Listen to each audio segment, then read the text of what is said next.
Basically तौर पर मंशा उनकी है कि किसी तरीके से इस मामले को लिंगर ऑन किया जाए। लिंगर ऑन करने के अलावा बाकी उस केस में कुछ भी नहीं रहा। कल आपने देखा ताबड़तोड़ जिस तरीके से सवालात का उछाड़ की गई प्रोसिक्यूटर पे, किसी का वो माकूल जवाब नहीं दे सके। और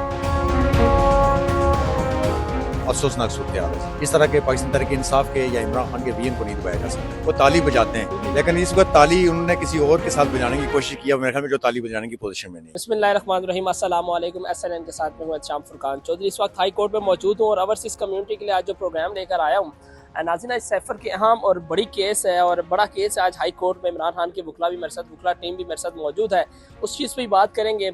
और गुज़िश्ता रोज़ जो रऊफ़ हसन साहब पर जिस तरह ख्वाजा सराओं ने हमला किया उस पर भी बात करेंगे। और तीसरी अहम चीज़ जो सोशल मीडिया के हवाले से जो कानून लाया जा रहा है उस पर भी बात करेंगे।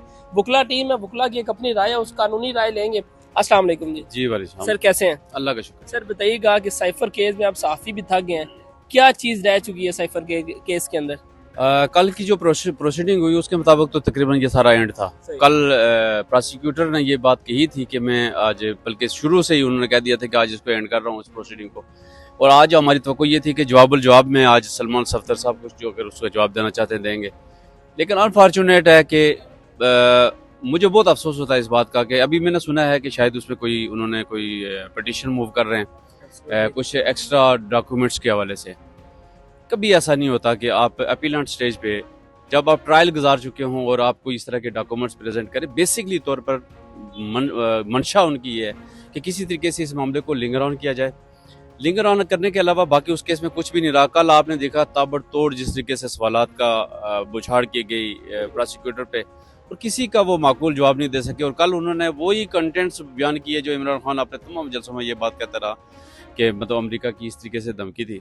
तो मैं ये समझता हूँ कि इनको लिंगर ऑन करने के बजाय मेरिट पे जाना चाहिए, मेरिट पे फैसले होने देने चाहिए। नीचे इतना स्पीड से उन्होंने ट्रायल किया, तो यहाँ क्या वजह है कि उसके इतना आराम से वो कोशिश करने के डिले करें। अच्छा सर, मजीद डिलेइंग जो टैक्टिक्स की जा रही हैं, क्या समझते हैं इसके पीछे क्या वजह हो सकती है? इसकी वजह सिर्फ ये है कि खान को जितना अरसा बिहाइंड द बार रखा जाए, कोशिश यही है कि उनको अंदर रखा जाए। बाकी इसके अलावा तो बाकी मुझे तो कोई और नहीं लगता।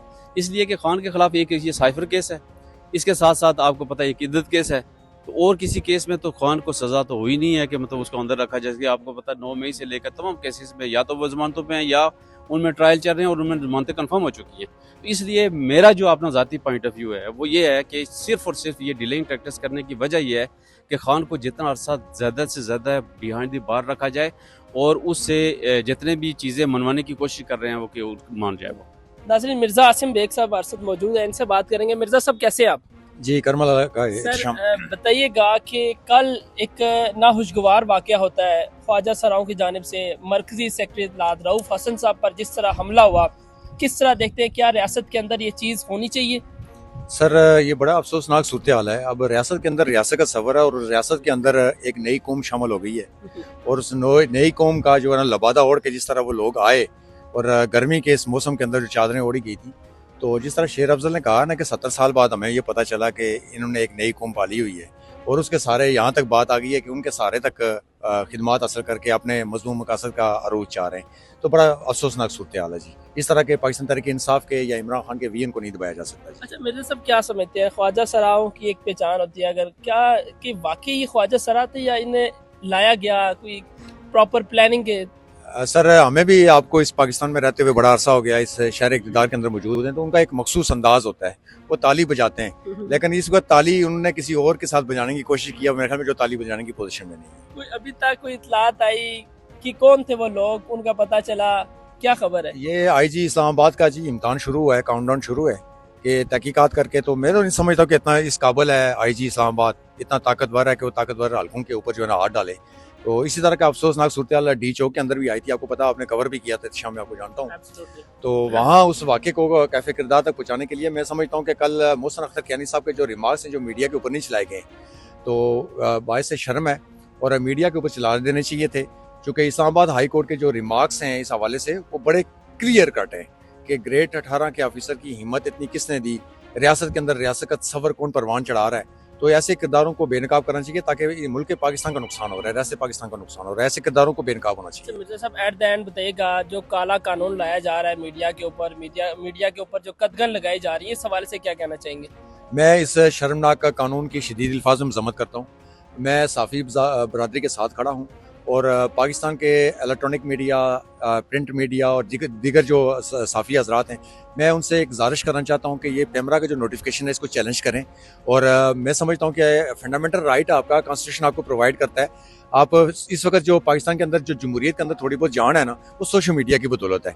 अगर सोशल मीडिया का गला ही दबा देंगे आप फेक न्यूज़ के चक्कर में या मरियम बीबी के ख्वाहिशात की तकमील के चक्कर में, तो सहाफ़त तो पहले ही मतलब उस पर सेंसरशिप हुई है। मीडिया के ऊपर जिस तरह देखते हैं रियल तो खबर कोई भी शाया नहीं होती। आपको पता है कल सीएम पंजाब जो जिस तरह साबिक सदर जो हैं हमारे वो रहा हुए हैं, उनकी खबर नहीं चलने दी गई।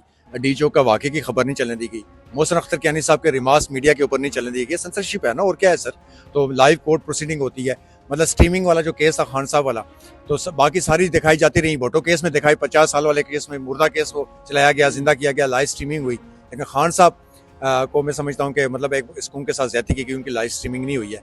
नेक्स्ट हम उम्मीद करते हैं कि काजी फाइज ईसा की अदालत का वाकई इंसाफ प्रोवाइड करती है, वाकई वो किसी के ज़ेर तसल्लुत नहीं है, उस पर जबर और दबाव नहीं है, तो वो लाइव स्ट्रीम चलाएंगे। एक पिक्चर्स खान साहब की आने के बाद मैं समझता हूँ कि पाकिस्तान में एक जश्न का समा था। खान को जितनी देर अंदर रखेंगे इतना पाकिस्तान को नुकसान है। ये आगे पाकिस्तान की तरक्की चाहते हैं, पाकिस्तान के रिजर्व में इजाफा चाहते हैं, पाकिस्तान को आगे फैलना फूलना चाहते हैं, तो खान को बहुत जल्द बाहर आना चाहिए। ऐसी मोटिवेशन।